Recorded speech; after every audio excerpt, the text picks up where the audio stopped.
कदाचित वडगाव धायरी आपल्या परिसरात हा पहिल्यांदाच अशा पद्धतीचा कार्यक्रम झाला असेल आणि म्हणून अनिकेतजींचं सुद्धा या ठिकाणी खूप जोरदार टाळ्यांनी स्वागत व्हायला पाहिजे, आभार व्यक्त व्हायला पाहिजे. मी अनिकेत यांच्याकडे जर पाहिलं तर मला एक आश्वासक चेहरा दिसतो. प्रचंड विनम्र अशी व्यक्ती त्यांच्यामध्ये दिसते आणि डिसिप्लिन अशा पद्धतीने शैक्षणिक क्षेत्रात काम करणारं हे व्यक्तिमत्व या ठिकाणी मला दिसतं. आजच्या या कार्यक्रमानिमित्त मी आलेल्या लोकांना फक्त एक विनंती करेल हात जोडून की कार्यक्रमासाठी आलात तर कृपया आता कार्यक्रम संपला समजून जाऊ नका. त्याचं कारण कदाचित तुमच्या मनामध्ये 10वी 12वीच्या नंतर आणि आता असलेला प्रश्न तो ऍड्रेस करायचा राहिला असेल तो राहणार नाही. एक 10-15 मिनिटांमध्येच आपण इथून जाऊ, पण तोपर्यंत करिअर बद्दलचं जे डोमेन करिअर इन्फॉर्मेशन ती आपण घेऊ. या सगळ्या लोकांनी खूप त्यांच्या क्षेत्रातली सुपर माहिती दिली. मला खूप आनंद वाटतो की ऋषी हराळेंचं ऐकत असताना असं वाटायचं की कॅमेऱ्याच्या पलीकडचा जो व्यक्ती आहे तो व्यक्ती जेव्हा प्रत्यक्ष त्याचा संघर्ष सांगतो तेव्हा करिअर म्हणजे नेमकं काय असतं. मी आता काही दिवसांपूर्वी अमिताभ बच्चन यांना त्यांच्या घरी जाऊन भेटू शकलो. त्यांचं निमंत्रण होतं मला आणि तासभर अमिताभ सोबत गप्पा मारताना माझ्या लक्षात आलं की एखादा कलाकार 50 वर्ष कॅमेरा समोर असतो आणि नंबर 1 ला असतो त्यासाठी केवढी मेहनत असते. त्या अमिताभजींशी बोलताना त्यांनी सांगितलं की 7 हिंदुस्थानी पिक्चरच्या वेळेस ज्यावेळेस ते ऑडिशनसाठी आले होते तेव्हा ऑडिशनसाठी आदल्या दिवशी मुक्कामी होते. त्यांच्यासोबत अजून एक सहकारी होता, त्याचं पण ऑडिशन होतं. अमिताभला फक्त एकच वाक्य दिलं होतं, ते वाक्य त्यांनी म्हणून दाखवायचं होतं म्हणजे सिलेक्शन होणार होतं. त्यांच्या सहकार्याने सांगितलं की अमिताभ बच्चन ही व्यक्ती त्यावेळेसची रात्रभर जागी होती आणि जवळजवळ 200-250 पद्धतीने ते वाक्य कसं बोलायचं याची प्रॅक्टिस करत होती. हा माणूस झोपलाच नाही. दुसऱ्या दिवशी जेव्हा कॅमेरा ऑन झाला ऑडिशनसाठी तेव्हा त्या एका वाक्याने अमिताभचं सिलेक्शन झालं. मला असं वाटतं की एक वाक्य सुद्धा त्याला किती मेहनत करायला लागते. किशोर कुमारला R.D. बर्मन यांनी एकदा सांगितलं की किशोर दादा एक गाना तैयार हुआ है, मतलब स्क्रिप्ट तैयार है, गाण्याचं बोल लिरिक्स तैयार है, क्यों ना हम सैटरडे को शाम को स्टूडियो बुक करके गाना फाइनल करेंगे. तेव्हा किशोर कुमारने सांगितलं की जो किशोर कुमार 40 वर्ष नंबर 1 ला होता तो किशोर कुमार सांगतायत कि दादा आपको मालूम है ना 7 दिन प्रैक्टिस करने के बाद ही मैं स्टुडियो में खड़ा रहता हूं. हा किशोर कुमार 1986च्या त्यांच्या मृत्यूनंतर आज सुद्धा जिवंत आहे. सिंहगड रोडला जिथे ट्रॅफिक जाम होता आणि दहीहंडीची जी काही गाणी लागतात त्याच्यामध्ये जानू मेरी जान हे गाणं अजूनही किशोर कुमारचं ऐकवतं तेव्हाच लक्षात येतं की एखादा कलाकार कसा घडतो. सर किशोर कुमारने सांगितलं होतं की बायकोला त्यांच्या कि मैं एक ही बार मरूंगा और एक ही दिन मरूंगा लेकिन मरने के बाद हमेशा के लिए जिंदा रहूंगा. हे किशोर कुमार यांचं वाक्य खऱ्या अर्थाने साध्य होतं, खरं निघतं. करिअर करायचं तर असं करायचं या हेतूने आपण पुढे निघायला पाहिजे. पैसा, प्रसिद्धी, प्रतिष्ठा, सन्मान, कामातलं समाधान, चिरकाट टिकणारं नाव ह्या करिअरचे आउटपुट्स आहेत. अनफॉर्च्युनेटली गेल्या 10-15 वर्षामध्ये फक्त किती पैसे कमावले एवढाच एक प्रश्न पालक मुलांना विचारणार असतील तर कदाचित त्याच्यातला कलाकार कोमेजून जाऊ शकतो. एक 6 मारल्यानंतर किती पैसे मिळणार आहेत असा जर प्रश्न सचिन तेंडुलकरने त्याच्या प्रशिक्षकांना विचारला असता तर उत्तर कदाचित निगेटिव्ह आलं असतं. सचिन सांगतोय की मी खेळत राहतो, लोकांना ते आवडत राहतं, माझं सिलेक्शन होत जातं आणि म्हणूनच मी याच्यातनं करिअर करू शकतो. कोणतंही करिअर असू दे त्या करिअरमध्ये मला काय हवंय हे उत्तर आलं पाहिजे. याचं उत्तर जेव्हा प्रसिद्धी असेल तेव्हा कदाचित चित्रपट, युट्यूब असेल, कदाचित क्रिकेट असेल, कदाचित पॉलिटिक्स सुद्धा असेल. तुम्हाला काय पाहिजे? भरपूर पैसे कमवायचे असं म्हणणारा एखादा व्यक्ती जेव्हा बँकेत क्लार्क होतो तेव्हा तो तिथं झोपला करतो कारण त्याला पैसे खूप पाहिजे. तेव्हा आता जे आपण ऐकत होतो तेव्हा तुमच्या मुलांच्या मनामध्ये जर हा प्रश्न असेल की पैसा ह्याला जास्त कमवायचा आहे त्याचं उत्तर येतं उद्योजक व्हायला पाहिजे. काय पाहिजे? आम्ही करिअरचे जेव्हा निर्णय घेतो ना 10वी आणि 12वीच्या नंतरचं करिअर तेव्हाच आम्ही मुलांना प्रश्न विचारतो की तुला बेसिक ऍस्पिरेशन काय आणि मग याच्यातून कळायला लागतं की खरं उत्तर काय. माझ्याकडे काउन्सिलिंग सेंटरला काही दिवसांपूर्वी एक पालक आले, त्यांचं अख्खं कुटुंब आलं. वडील आतमध्ये आल्यानंतरच ते युट्यूब स्टाईल असले ना का एक चांडळ चौकडीची ते गोष्टी त्याच्यामध्ये तो म्हणतो एवढी जमीन विकली तेवढी जमीन विकली त्या स्टाईलने तो बाप म्हणतो थोरल्याला इंजिनियर केलं, धाकट्या पोराला डॉक्टर करणार. पहिल्यांदा आल्याला बोलला बसा म्हटले, मुलगी समोर बसली साईडला, मुलगा बसला होता, बायको पण होती. 10 मिनिटं झाल्यानंतर परत त्याची ती एक टेप चालू झाली, थोरल्याला इंजिनियर केलं, धाकटीला डॉक्टरच करणार. मी म्हणलं तुम्ही माझ्याकडे कशासाठी आला?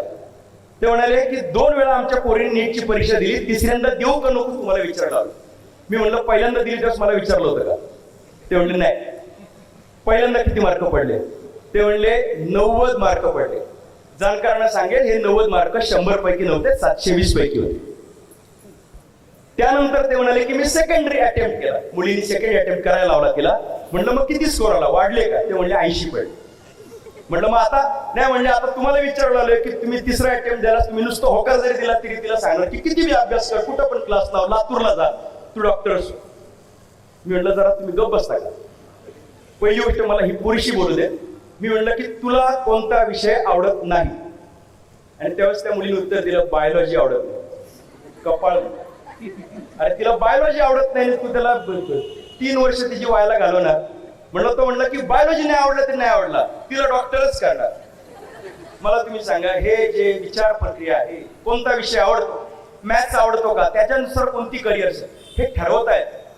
करिअरची निवड करताना सकारात्मक लोकांशी बोललं पाहिजे. जसं आज आपण या सकारात्मक लोकांशी बोललो, ते कधीच निगेटिव्ह सांगणार नाही. मला एक विद्यार्थी म्हणला इन्स्ट्रुमेंटेशनला नंबर लागलाय COP ला, पण मी काही जाणार नाही तिथं. मी म्हणलं काय प्रॉब्लेम काय? तो म्हणला इन्स्ट्रुमेंटेशनला स्कोप नाही. कोण म्हटलं? म्हणलं त्याचं डिजिटल मेजरमेंट आहे, ऍडव्हान्स टेक्नॉलॉजी आहे, रोबोटिक्स आणि ऑटोमेशन त्याच्यामध्ये. तो म्हणला शेजारचे काका म्हणाले की रोबोट ह्याला इन्स्ट्रुमेंटेशनला काही स्कोप नाही. म्हणलं ते काय करतात? तो म्हणला ते गॅरेज मध्ये कामाला. कुणाला विचारायचं करिअर बद्दल? आणि म्हणूनच आज अनिकेत सरांनी हा कार्यक्रम ठेवलाय.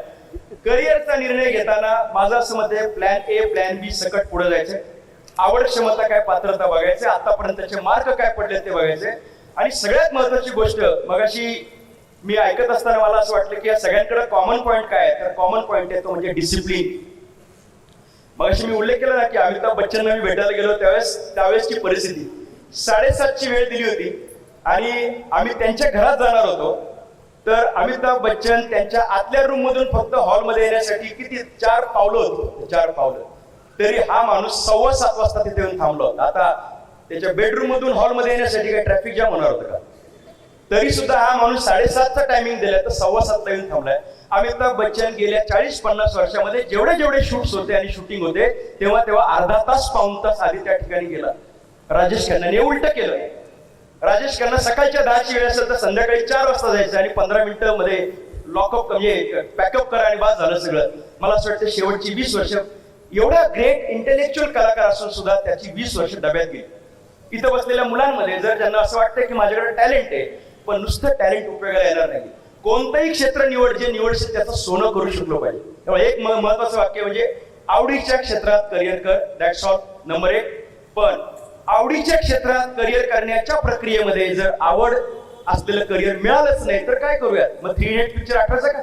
आणि मग त्याच्यानंतरची आत्महत्या आठवायच्या? बिलकुल नाही. आवडीच्या क्षेत्रात गेल्यानंतर जर ते म्हणजे आवडीचं क्षेत्र नाही मिळालं तर आता जे क्षेत्र मिळाले त्याच्यात आवड निर्माण कर, जे मिळाले त्याच्यात आवड निर्माण कर. मग लक्षात येतं की खऱ्या अर्थाने जीवन सुंदर आहे. मी मला करिअरची सोपी व्याख्या सांग. रविवारी सुट्टी असताना ज्याला शनिवारी आनंद होतो, रविवारी सुट्टी असताना ज्याला शनिवारी आनंद होतो आणि सोमवारी दुःख होतं, त्याला म्हणायचं तो पाट्या टाकतोय, तो जॉब करतोय, तो त्याचं आयुष्य कदाचित वायाला घालवण्याच्या प्रक्रियेकडे जातो. त्यामुळे रविवारी सुट्टी असताना ज्याला सोमवारी आनंद होतो, मला असं वाटतं त्याला म्हणता येईल की करिअर, ते करिअर. विराट कोहलीला जर सामना अधिकाऱ्याने सांगितलं की विराट हमें नेक्स्ट मंथ में ऑस्ट्रेलिया के दौरे पे जाने का है, तो विराट कोहली असं म्हणणार आहे का हे सारखं नाही बरं का मला उन्हात पाठवायचं, मी नाही, मग 17 नंबरच्या प्लेअरला पाठवा असं विराट कोहली म्हणे. ऋषी साहेबांना जर विचारलं, आपण म्हटलं की पिंपरी चिंचवडला एक कार्यक्रम आहे, तर ते म्हणणार काय त्यांच्या स्टाईलमध्ये, तुला एक सांगतो असं म्हणणार आहे का? ते काय म्हणणार आहेत, ऍड्रेस द्या, माझा फोन नंबर, माझा मॅनेजर बोलून घेईल, कधी कार्यक्रम आहे, येतो, वेळ असेल तर नक्कीच येतो. काम वाढल्यानंतर ज्याला आनंद होतो त्याला म्हणायचं करिअर. काम वाढल्यानंतर ज्याला दुःख होतं त्याला म्हणायचं ते तुझं आवडीचं करिअरच नाहीये. आणि म्हणून जर कदाचित आपल्या नशिबाने 10वी-12वीच्या टप्प्यावर अशी व्याख्यानं ऐकायला मिळाली आणि जर आपल्याला आपल्या आवडीचं करिअरचं क्षेत्र मिळालं तर मी म्हणेन की ते करिअर निवडा. आता या सगळ्या प्रक्रियेमध्ये खूप महत्वाच्या बेसिक गोष्टी आणि ट्रेंडिंग करिअर्स पण जाता जाता सांगतो आणि मग थांबू. सध्या सगळ्यात ट्रेंडिंग करिअर्स कोणती आहेत? माझं उत्तर आहे की सर्व क्षेत्रांना स्कोप, सर्व क्षेत्रांना स्कोप. मूळ मुद्दा आहे की तुला त्या करिअर क्षेत्रात स्कोप आहे का ते विचार कर. आता ही सगळी मंडळी इथं बसली आहेत, IPS ऑफिसर आपल्याला समोरनं पाहायला मिळत आहेत. 100% लोकांना वाटणार आहे की UPSC ची परीक्षा मी देतो, पण ते पण सांगतील सबुरीचा सल्ला, भाऊ तू किती वेळ वाचन करतोस, तू 15 मिनिटं वाचून टोच लावून जाणार असेल ना, तर युपीएससीच्या परीक्षेच्या आणि मोटिवेशनल व्हिडिओचं काही सुद्धा नाही तुला. त्यामुळे तू वाचन करतोस का? जेई बद्दल मी खरी भावना सांगतो, मला फार दुःख होतं जेव्हा विद्यार्थी सांगतात, पालक सांगतात की आमच्या मुलांना जेई करायचं नाही, तरी क्लासवाला सांगतो की जेई कर. अरे 52% मार्क आहेत आणि तो सांगतो की you can go into IIT. Sir आपल्या पण त्यावेळी चर्चा झाली, त्या चर्चेमध्ये सांगितलं की अख्ख्या पुण्यातून IIT बॉम्बेला दरवर्षी किती मुलं जातात? 94 साली जेवढी जात होते तेवढी जात आहेत. आता पुण्यात 1000 क्लास आहेत. जेई कुणी करायचं, CET कुणी करायचं? जो विद्यार्थी सलग 8-10-12 तास अभ्यास करू शकतो प्रत्येक दिवशी, जो विद्यार्थी पुष्कर कॅटेगरीचा नाही, म्हणजे काय, बास रे मोबाईल, करणं अभ्यास, अरे बास की टीव्ही, बास की खेळ, करणं, असा जो विद्यार्थी ना, तो जेईला त्याने जाऊच नाही. भरले असतील पैसे तरी जाऊ नये. त्यांनी UPSC पण करू नये, त्यांनी NDA ची परीक्षा करू नये, त्यांनी MPSC करू नये, त्याने कुठल्याच कारण या सगळ्या परीक्षा आहेत ना, ह्या स्वस्फूर्तीने चालणाऱ्या परीक्षा आहेत. अरे बाद झाला अभ्यास, आता बस जेवायला, असं म्हटलं पाहिजे ना. आणि अशी ज्याची वेळ आहे तो जेई करू शकतो, तो UPSC करू शकतो. ज्या विद्यार्थ्याला मॅथमॅटिक्स आणि फिजिक्स विषय प्रचंड आवडतात त्याने जेई केलं पाहिजे. ज्याला बिलकुल आवडत नाही मॅथ्स आवडत नाही, फिजिक्स आवडत नाही, तो जेई कसं काय पास होऊ शकतो? फी किती पण भर, होणारच नाही. त्याच्या पुढची गोष्ट म्हणजे ज्याला आता 8वी-9वी मध्ये, 10वीत ते सांगत नाही मी, 8वी-9वी मध्ये 90-95% मार्क आहेत, कारण 10वीत फुगवट आहे. 8वी-9वी मध्ये ज्याला 90-95% मार्क आहेत, मी म्हणेल की स्टॅटिस्टिकल पण प्रूफ झालं, सवयीचं पण प्रूफ झालं, आवडीचं पण प्रूफ झालं, क्षमतेचं पण प्रूफ झालं. हे 5 मुद्दे आले की मग तू जेई कर, नसेल तर CET कर. CETचा प्रॉब्लेम काहीच नाही, काहीच प्रॉब्लेम, नुसतं जाऊन ये बस. आणि काय सर, तुम्हाला माहिती आहे ना की मागच्या वर्षी शेवटचं पुण्यातलं इंजिनिअरिंगचं ऍडमिशन कितीला झाले? किती झालं सर? 100 पैकी 0.34, एक पण मार्क नाही त्याला. एकदा एक मला 2 मार्क वाला पोरगा भेटला, 100 पैकी 2 मार्क. मी म्हणलं कसं काय इंजिनिअरिंगला प्रवेश मिळाला? तो म्हणला गव्हर्नमेंटचा नियम आहे ना. धमकीच दिली गव्हर्नमेंटने, 0पेक्षा जास्त मार्क पाहिजे सगळ्यांना ऍडमिशन. त्याला म्हणलं 2 मार्काला तुला जमतं का इंजिनिअरिंग? तो म्हणला सर चांगलं जमतं, पण म्हणलं 2 मार्कावरती. तो म्हणला काही नाही, केल्याने होत आहे रे, आधी केलीच पाहिजे. छान आहेस म्हणलं, मग तू आधी नाही जमलं. पण मला सांगायचा मुद्दा असा आहे की CETच्या माध्यमातून निगेटिव्ह मार्किंग नाही. अरे 80 कॉलेजेस पुण्यामध्ये, तुम्हाला सगळ्यांनी ऍडमिशन दिल्यानंतर सुद्धा जागा 5000 जागा शिल्लक राहत आहेत. मला म्हणायचं की जेईच्या त्या सासूरवासात जाण्यापेक्षा CETच्या माध्यमातून पुढे सरकून जाऊ शकता. नीटची परीक्षा हाच नियम आहे, बायोलॉजी आवडायला पाहिजे, पण त्याच्यापेक्षा जास्त फिजिक्स पण आवडायला पाहिजे. नुसतं बायोलॉजीवरती प्रेम करून चालत नाही, बायकोवरती प्रेम नाही, सासूवर पण प्रेम कर, मग संसार होईल तुझा. म्हणजे फिजिक्स पण आवडते, केमिस्ट्री आवडते, बायोलॉजी, त्या केसमध्ये मग त्याला आम्ही प्लॅन A प्लॅन B करून देतो. हे नाही झालं तर ते काय, ते नाही झालं तर काय. त्यामुळे हे सगळे मुद्दे लक्षात घ्या. एकदा का मला आमच्या कॉलनीमधले एक काका म्हणाले की विजय सगळीकडे भाषण देतो, व्याख्यान ठोकतोस, आमच्या घरी एक तू चहा प्यायला. मी म्हटलं चहा? पुण्यात चहा कुणी देत नाही असं पुण्यात चहा. पुढच्या वेळेस आला ना आता नक्कीवर का चहा असं म्हणणार पुणे, अर्थात वडगाव दायरी नाही. मला म्हणले चहा प्यायला. मी 4 वेळा नकार दिला. 5व्यांदा शेवटी मला त्यांनी माझ्या गाडीच्या पार्किंग मध्ये कॅच केलं. मी बरमुडा टी-शर्ट वरती होतो, माझा चहा झालेला नव्हता. ते म्हणले चल सापडला, चल चहा प्यायला. मी गेलो, म्हणलं जाऊ दे फुकट चहा मिळतो. चहा प्यायला गेलं की मग चहा दिला, सोबत बिस्किट. बिस्किटाचे 2 प्रकार, मारीचा आत जात नाही, पार्लेचं आत गेलं बाहेर येत नाही. ही दोन्ही बिस्किट त्यांनी मला दिली. चहा पित होतो, म्हणलं काय काम काढलंय काय माहिती, आणि चहा देते फुकट आणि बिस्किट पण देते. चहा पिता पिता माझी निम्मी बिस्किट खाली गेली, ती मला खायची होती नंतर. आता या परिस्थितीमध्ये ते असताना त्यांनी मला म्हणाले की तुला इथं व्याख्यान ह्याला काय बोलवलंय, चहा प्यायला त्याचं कारण सांगतो. म्हणलं दिसतंय काहीतरी कारण, यांचं काहीतरी फ्यूज गेलेलं दिसतंय, नाही खटका खाली पडलेला दिसतोय, टाकीचं काहीतरी कनेक्शन तुटलेलं, काय कारण काय? ते म्हणले की आमच्या पिंट्याला मिलिटरीत टाकायचं आहे, तर तू गायडन्स कर. आता आरोतुरा कारण माझ्या वयाने मोठे होते. माझ्या लक्षात आलं जसं खाल्ल्या मिठाला जागायचं असतं तसं पिलेल्या चहाला सुद्धा जागायची वेळ माझ्यावर आली. म्हटलं बोलवा पिंट्याला. पिंट्या आत्याकडून बाहेर आला, लाजत लाजत, नववधू प्रिया मी बावर मिलिटरीत जायचं त्याला. माझ्या समोरून थांबलं, म्हणलं तुला मिलिटरी जायचं? तो म्हणलं मला नाही. पप्पांकडे बोट दाखवलं. आता म्हणलं हे जर ह्याला गायडन्स नाही केलं तर हे निम्मा चहा घ्यायचं पडत. बरं त्या 2 बिस्किट पण आहेत. मी म्हणलं एक काम तुला मी सांगतो, म्हणलं 12वी नंतर NDA ची परीक्षा आहे. प्रॉब्लेम असा आहे की पुण्यात NDA पण NDA पुणे नाहीये. आर्मी नेव्ही एअरफोर्स तिन्हीसाठी संधी आहे. ऍडमिरल होता येतं, एअर चीफ मार्शल होता येतं, जनरल होता येतं. तुला यासाठी जायचं तर 12वी सायन्स नंतर जा. 12वी सायन्स का? त्याचं कारण एअरफोर्स आणि नेव्हीला सायन्स लागतं आणि त्याच्यानंतर पुढे सीडीएस वगैरे अपॉर्च्युनिटी असतात. इंजिनिअरिंगला गेलं तर अॅफकॅट नेटची परीक्षा देता येते. त्यामुळं तुला प्लॅन ए प्लॅन बी सगळं पुढे सरकता येईल. त्याला म्हणलं की ह्याच्यात तुझा माझ्याकडे बघायलाच तयार नाही. म्हणलं जाऊ दे, मी एक सेफ चहाचा सीप पुढचा घेतला. त्याला म्हणलं बघ इंजिनिअरिंग झाल्यानंतर सुद्धा मिलिटरी जातात. त्यामुळे माझ्याकडेच पाहिलं. आयला म्हणले पावनखिंड पिक्चर दाखवले, घोड्यावरती पळतात, घोड्यावर याच्यावर जातात, हे आक्रमण करतात, याला कशाला इंजिनिअरिंगची गरज आहे? अरे म्हटलं आता इराण आणि ते इस्रायलचे युद्ध पाहिलं असेल, कोण कुठं जात नाही, इथं रिमोटनी सगळं उडवतात आणि उडवलेलं पाडतात. मग त्यांनी लक्ष दिलं. त्यावेळेला म्हणलं 10+2 टेक्निकल एंट्री आहे, सायन्सच्या माध्यमातून आहे, त्याला तुला जाता येईल. त्यांनी बघितलं माझ्याकडे. त्याच्या पुढे मी त्याला म्हणलं डॉक्टर झाला तरी मिलिटरी तुला जाता येतं. आता मात्र तो म्हणला डॉक्टरची काय गरज आहे, काय गरज आहे, ते फिट आहेत ना. म्हणलं मग शाळा असते. ते जर समजा जखमी झाले तर डायरेक्ट इथं नोबेलला आणायचं का, सिएगडला आणायचं का इथं, मग कुठं आणायचं? ते जर जखमी झालं तर तिथं डॉक्टर असला पाहिजे, त्या डॉक्टरने तिथं त्याची शुश्रूषा केली पाहिजे. मग तो म्हणला की पण त्याला आर्मीची ट्रेनिंगची काय गरज आहे?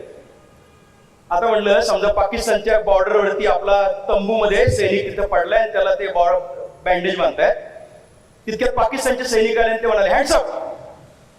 तर हा डॉक्टरच म्हणलं की हे टॅम प्लीज, मला नाही मारायचं, मी डॉक्टर आहे, तुला तपासलं. मूळ मुद्दा असा आहे की या ठिकाणी त्या डॉक्टरला स्टेथोस्कोप बाजूला ठेवून पलीकडे पडलेली मशीन गन उचलून त्याच्यावरती चालवता आली पाहिजे. याचं प्रशिक्षण देण्याचं कॉलेज AFMC गव्हर्नमेंटचं कॉलेज आहे, ते पण पुण्यातच. त्यासाठी नीटची परीक्षा झाली. तर या सगळ्या प्रक्रियेतून आपल्याला अनेक प्रकारच्या अपॉर्च्युनिटी मिलिटरीमध्ये असतात. ते नाही झालं तर UPSCची IPSCची परीक्षा द्यायची, कारण NCERTचा अभ्यास. इथं बसलेल्या ज्या मुलांना CETची परीक्षा द्यायची त्यांनी लक्षात ठेवा, स्टेट बोर्ड घ्या. ज्यांना JEE द्यायची, नीट द्यायची त्यांनी NCERTचा CBSE घ्या, कारण अभ्यासाच्या मध्ये हेटरोजिनियसपणा येणार नाही. खूप महत्वाच्या गोष्टी त्याच्यामध्ये, स्वभाव सुद्धा खूप महत्वाचा आहे. अरे तुमच्या पोराचा स्वभाव कसा आहे त्याच्याप्रमाणे करिअर निवडलं पाहिजे ना. मला एक काउन्सिलिंगला आल्यानंतर एक महिला म्हणाले की आमचा मुलगा लय चिडका आहे. म्हणलं मग मी काय करू? नाही म्हणजे त्याला नॉर्मल करा. मी त्या पोराकडे पाहिलं, एकदम एकदम एकदम चांगल्या स्वभावाचा मुलगा मला वाटला. म्हणलं नाहीये तुमचा मुलगा चिडका. त्या मला म्हणल्या तुम्हाला माहिती का? मला माहिती, तुम्हालाच माहिती. त्या म्हणल्या की याला तुम्ही नॉर्मल करा, याला प्रमोशनला प्रॉब्लेम येतील, पुढे करिअर मध्ये अडचणी येतील, बिझनेस मध्ये अडचणी येतील. म्हणलं ठीक आहे. त्याच्याकडे पाहिलं. मी त्याला म्हणलं की कडू कारलं, तुपात टाकलं, साखरेत घोळलं, पाकात ठेवलं, कडू ते कडूच नाही, कुठे याला काय करता? मी म्हणलं एक काम करू, आपण याला चिडक्या करिअर्स मध्ये पाठवू. ते म्हणले असं पुढं असतं का? म्हणलं आता गप्प बसायचं, माझं ऐकायचं. कधी बाई चिडली माझ्यावरती. मला वाटलं हे पोरगं पण चिडकन, आई पण चिडकी, मसाला तिकडे काय यांचा. मग मी त्या बाईंना सांगितलं की तुमच्या मुलाला मिलिटरीत पाठवता येईल, तुमच्या मुलाला पोलीस करता येईल, तुमच्या मुलाला स्पोर्ट्स मध्ये पाठवता येईल. तिथे राग लागतो ना. अरे मिलिटरीमध्ये गेल्यानंतर जर हरिभक्त पर्यंत, समजा मी प्राध्यापक विजय नवले वारकरी संप्रदायातला माणूस समजा सैनिक असेल, सैनिक असायलाच पाहिजे, प्रत्येक जण सैनिक हबप असायला काय हरकत. पण मी जर तिथं थांबलो आणि पाकिस्तानच्या सैन्याने जर गोळी मारली, ती माझ्या कानाजवळ गेली, मी जर म्हणालो का मारलीस गोळी, गेली ना वायाला, एक गोळी करायला किती खर्च येतो, एक तर तुमची खाण्याची वांदे, असं जर मी त्या पाकिस्तानच्या सैनिकाला म्हणालो तर तो पुढे येऊन माझ्या कपाळामध्ये गोळी मारून जाईल. तिथे चिडणारा व्यक्ती पाहिजे. माझ्यावरती गोळी मारली नाही तर माझ्या देशाच्या सार्वभौमत्वावरती तू गोळी मारली आहेस, आणि म्हणून त्या केसमध्ये तो चिडून त्याने ते पुढचे जे एनिमी स्टेट आहे त्यांच्यावर हल्ला केला पाहिजे. स्वभावाप्रमाणे करिअर निवडा. बघा, पायलट कमी बोलतो, एअर होस्टेस जास्त बोलतो, सर्जन जो ऑपरेशन करतो तो डॉक्टर कमी बोलतो, आपली रेग्युलर तपासणी करणारा डॉक्टर जास्त बोलतो, गणिताचे शिक्षक कमी बोलतात, मराठीचे शिक्षक जास्त बोलतात, दिग्दर्शक कमी बोलतो, ऍक्टर जास्त बोलतात. प्रत्येक ठिकाणी महत्व आहे. एडिटर कमी बोलतो, बातम्या सांगणारा जास्त बोलतो. या सगळ्या परिस्थितीमध्ये लक्षात येतं की प्रत्येकाला करिअर मध्ये संधी आहे. अरे निगेटिव्ह पॉइंट असेल तरी चालेल, त्याच्यावर सुद्धा करिअर शोधता येतं. जसं हरळे साहेबांनी सांगितलं की मी ग्रामीण भाषेत बोलत होतो, मी तर आता इथून पुढे हेच उदाहरण दिलं. आतापर्यंत मी मकरंद अनासपुरेचं उदाहरण देत होतो. आता मकरंद अनासपुरे जर असं म्हणले असते की हो मी आलो होतो, त्यांना चित्रपटात स्थान नसतं मिळालं. ते त्यांच्याच बीडच्या भाषेमध्ये बोलत राहिले आणि म्हणून त्यांना चित्रपटात संधी मिळाली. मला असं वाटतंय की आपण आपल्या मुलांना बदलू नये, त्यांच्याप्रमाणे करिअरचा निर्णय घ्यायचा, ही आपली सगळ्यांची जबाबदारी. आता ह्या सगळ्या प्रोसेस मध्ये एक जाताना 2-4 गोष्टी सांगतो. करिअरची व्याख्या काय? मगाशी हा प्रश्न विचारला, मला असं वाटतं की पळत येऊन माईक पकडावं. नंतर मला असं वाटत होतं की जेवण एवढं चांगलं चाललंय, पण तिथं मसाले भात थांबला होता त्याचं काय. त्यांना वाढत होते म्हटलं लोकांची भूक भागली त्यावेळेस मसाले भात उद्या परत राहतो काय.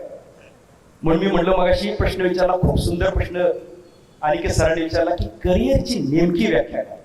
आणि माझ्या माहितीप्रमाणे सगळ्या लोकांनी अत्यंत उत्तम मस्त दिली. साहेब, बाप नावाची तुम्ही कंपनी केली, तुमच्याकडे काम करणारे एक व्यक्ती माझ्याकडे काउन्सिलिंगला आला होता, त्यावेळेस मला त्यांनी तुमच्याबद्दलची माहिती सांगितली. इथं बसलेले सगळेचे सगळे लोक सेलिब्रिटी आजच्या तारखेला. ह्या लोकांना इथे एकत्रित करून यांच्या रोल मॉडेलच्या स्टोऱ्या ऐकता करिअरची माहिती सांगणं ही केवढी चांगली कल्पना आहे. म्हणून मी जसं अनिकेत सरांचं कौतुक करेल तसं काकासाहेबांचं सुद्धा या ठिकाणी कौतुक करेल की त्यांनी हे सगळं एक रचना लावली. करिअरची नेमकी व्याख्या काय, मी माझं सांगतो. असं काम की जे काम करताना घड्याळात पाहावं लागेल. तुम्ही काम करता आणि शिपाई सांगायला हो बाद झालं, हो सर, हो मॅडम, बाद झालं, सगळे लोक निघून गेले. तुम्ही म्हणता किती झाले, 7:30 वाजले, माझ्या लक्षातच नाही आलं. ह्या लेव्हलला आपलं काम जायला पाहिजे. मला काय मिळणार यापेक्षा मी काय देणार हे करिअरची मूळ विचारधारा असते. मी कोण होणार यापेक्षा मी काय करणार हे जास्त महत्वाचं असतं पाहिजे. त्यामुळे डॉक्टर का व्हायचं, एक विद्यार्थी म्हणतोय मी डॉक्टर का होणार, तर ऍम्ब्युलन्स मधनं आलेला पेशंट माझ्या उपचारांनी चालत घरी जायला पाहिजे यासाठी मला डॉक्टर व्हायचं. बाकी नीटची परीक्षा, पीसीबी, जोरदार अभ्यास ते मी करणारच. इंजिनियर का व्हायचंय, तर मी केलेल्या रस्त्याला 40 वर्ष खड्डा पडला नाही पाहिजे यासाठी मला इंजिनियर व्हायचं असं म्हणणारा विद्यार्थी पुढे येत नाहीये. कॅन्सर वरती मला लस शोधून काढायची, जेणेकरून पोलिओ जसा आम्ही हटवला त्याच पद्धतीने लहान बाळाला जर कॅन्सरची, अँटी कॅन्सरची लस दिली तर भारतातल्या कुठल्याही तरुणाला, कुठल्याही मुलाला कॅन्सर होणार नाही. यासाठी मला फार्मसीला जायचंय, मायक्रोबायोलॉजीला जायचंय, मला ऑन्कोलॉजी मध्ये काम करायचंय असं म्हणणारी मुलं पुढे आली पाहिजे. IPS ऑफिसर साहेबांच्या उपस्थितीत मला एक मुद्दा त्यांच्या उपस्थितीत तुम्हाला सांगायचा आहे. तो मुद्दा म्हणजे एक विद्यार्थी मला असं म्हणाला, IASची तयारी करणारा, काय म्हणाला, तो म्हणाला की गरीबाची झोपडी जाळणारा सरकारी अधिकारी मला व्हायचं नाहीये, तर गरीबाच्या झोपडीतली चूल पेटवणारा सरकारी अधिकारी व्हायचंय. मला असं वाटतं की हा केवढा मोठा विचार, केवढा मोठा विचार. मला काय करायचंय, मला काय व्हायचंय, आणि मग माझ्या स्वभावात काही बदल करता आले तर ते पण केले पाहिजे. आणि मग हे सगळं एन्जॉय हो. 8, 10, 12 तास तुम्ही नुसते आनंदी असले पाहिजे. काल मी 6 तास एक कार्यशाळा घेतली, नंतर 2 तासाचे 2 काउन्सिलिंग केले, आणि नंतर घरी आलो. घरातले म्हणले एवढे फ्रेश का दिसतंय, म्हणलं काम केले म्हणून. कधी पण ना उन्हातून घरी गेल्यावरती माठातलं पाणी जास्त गोड लागतं, फ्रीज मधलं नाही. कष्टाचा आनंद खूप आहे. त्यामुळे आज अशा पद्धतीने निर्णय घेताना, इथून पुढे जाताना आपल्याला आपल्या करिअरचा निर्णय चुकून देता कामा नये. एकदा तर आम्ही प्रतिज्ञा केली होती की हा जन्म पैसे कमवण्यासारख्या किरकोळ गोष्टीसाठी वायाला घालवायचा नाही, काहीतरी करूनच जायचं, काहीतरी करून. सिंधुताई सपकाळ, अण्णा हजारे, बाबा आमटे, कितीतरी लोक आहेत ज्या लोकांनी त्यांच्या क्षेत्रात त्या काळात कामं केली. मला असं वाटतं की आपल्याला असं काम करता यावं. यासाठी आता काही ट्रेंडिंग करिअर्स तुम्ही ऐकायला आला, ती फक्त सांगतो आणि थांबतो. एक, आता ऍग्रो बिझनेसला खूप मोठं करिअर आहे. ऍग्रो बिझनेस, एक्सपोर्ट इम्पोर्टचं करिअरचं क्षेत्र वाढत चाललं. AI माध्यमातून सगळ्या करिअर क्षेत्रात खूप संधी आहे. रोबोटिक्स आणि ऑटोमेशन हे थांबणारच नाहीये. काही दिवसांनी रेशन कार्डवरती येणार आहे. माणसं किती आणि रोबोट किती, बघा अनेक प्रकारच्या गोष्टी घडणार आहेत. अपघात होतात ना, त्याच्यामध्ये सुद्धा AI तंत्र येणार आहे. दारू पिलेला माणूस गाडी चालवतो, अपघात होतो, तिथे ना स्मेल सेन्सर्स असणार आहेत. दारू पिलेला माणूस आला की ते गाडीला कळणार आहे पेताळ आले, गाडी चालवायची, अपघात कमी होते. माणूस जर झोपायला आला तर डोळे मिटले की ते याला सिस्टीमला कळणार आहे, कॅमेराला, की हे झोपते ना, तर गाडी काही अंतर पुढे जाऊन 4 इंडिकेटर लावून गाडी स्लो होऊन साईड थांबणार आहे. याला कळणार नाही पण गाडीला कळलं येडं झोपते. ही यंत्रणा AI माध्यमातून होणार. आता मी दूरदर्शनला आमची माती आमची माणसाच्या मुलाखती घेतो. दर आठवड्याला मला लोक सांगतात की आम्ही AI माध्यमातून गोठा केलाय, आम्ही AI माध्यमातून पाणी देण्याचं काम करतोय. त्यामुळे रोबोटिक्स, ऑटोमेशन, AI ला घाबरू नका, त्याच्यामुळे जॉबच्या संधी वाढणार आहेत. 84 साली भारतामध्ये भारत बंद केला होता कॉम्प्युटर गो बॅक म्हणून. त्यावेळेस लोकांना वाटलं की जॉब जातील, गेले का जॉब वाढले. त्यामुळे आता सुद्धा AI मुळे जॉब बिलकुल जाणार नाही. सुरुवातीला जातील 6 महिने 1 वर्ष, त्यानंतर जॉब वाढणार आहे.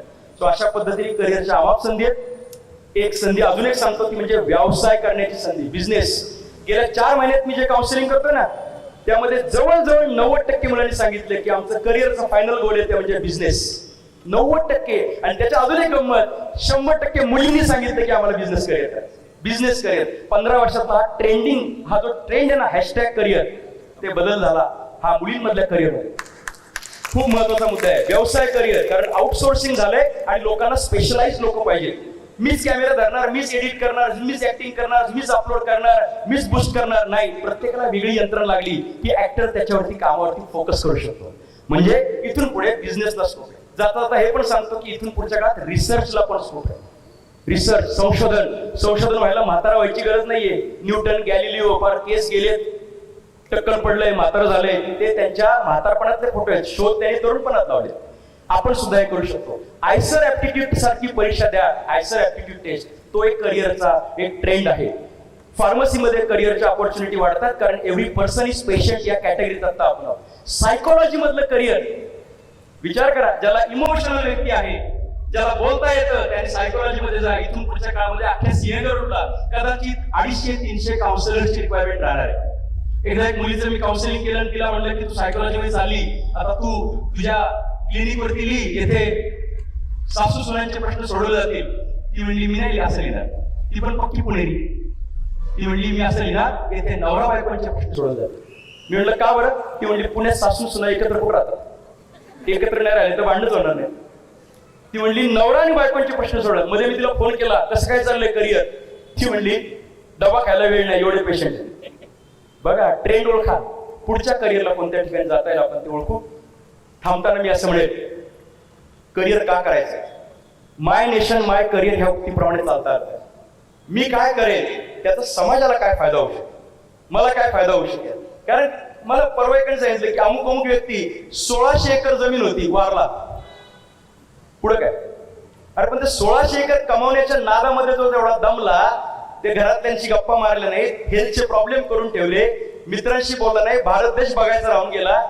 मी माझी गाडी, माझा बंगला याच्या पलीकडे जाऊन मी माझं आरोग्य, माझा छंद, माझं कुटुंब, माझा समाज, माझा देश, माझी मानवता याच्यासाठी कधी काम करणार आहे. आणि म्हणून करिअरची निवड करताना मला किती पैसे मिळतील यापेक्षा मी याच्यात काय कॉन्ट्रीब्युट करू शकतो याचा जर विचार केला तर निश्चितपणे चांगलं करिअर होईल. आणि म्हणून मी आवाहन पण करेल, आपण शैक्षणिक संकुलात आहोत, उत्तम शिक्षक बनणं हे सुद्धा मोठं करिअर आहे. या करिअरच्या क्षेत्रात जाताना तुम्ही खरंच मोठा विचार करा.